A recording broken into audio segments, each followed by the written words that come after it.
కేటీఆర్ గారు పదే పదే హైదరాబాద్ రాష్ట్ర అభివృద్ధి కోసము లేదా సిటీ డెవలప్మెంట్ కోసము నేను ఏదైతే ఈ రేసింగ్ ప్రాజెక్ట్ని తీసుకురావడం జరిగిందని చెప్పి మాట్లాడుతున్నాం.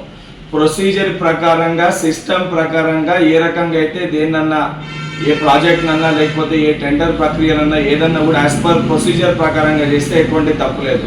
కానీ నీ సొంత లాభాలని ఏదైతే సంబంధించి హైదరాబాద్ బ్రాండ్ ఇమేజ్ పెంచడానికి ఉపయోగపడుతుందని చెప్పి నేను చేసిన అక్రమంగా చేసిన ఆ రకంగా నువ్వు ఏ కార్యక్రమాన్ని చేసి ఉంటే 100% ప్రొసీజర్ ప్రకారంగా సంబంధించిన డిపార్ట్మెంట్ దానిపైన ఎంక్వైరీ చేస్తే ఎంక్వైరీలో నువ్వు తప్పు అని నిర్ధారణకు వస్తే 100% జైలుకు వెళ్ళాల్సిన పరిస్థితి ఏర్పడుతుంది.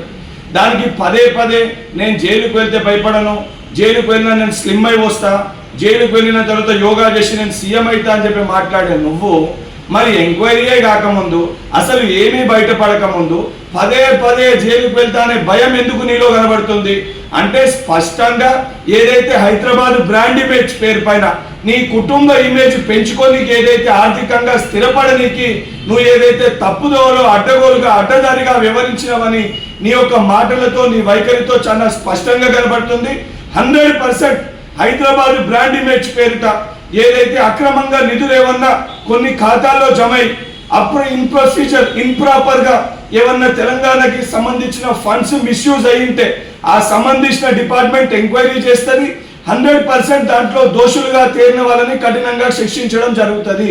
నువ్వు ఏదైతే నీ సొంత లాభాల కోసం నువ్వు రేపు పొద్దున చేసిన తప్పులకి జైల్లోకి పోతే తెలంగాణలో ఉన్న లా అండ్ ఆర్డర్ని డిస్టర్బ్ చేసే విధంగా నీ సొంత లాభాల కోసం చేసిన పనులకి బీఆర్ఎస్ పార్టీ కార్యకర్తలకి ఊర్లకి గ్రామాలకి మాట్లాడుతూ ఏదైతే ప్రెస్ ద్వారా ఏదైతే వాళ్ళందరూ కూడా నన్ను జైల్లో పెడితే లా అండ్ ఆర్డర్ని డిస్టర్బ్ చేయాలని చెప్పని ఈ రకంగా ఒక శాసనసభ్యునిగా బాధ్యతగా మంత్రిగా నువ్వు ఏ రకంగా పనిచేయలేకపోయినావు.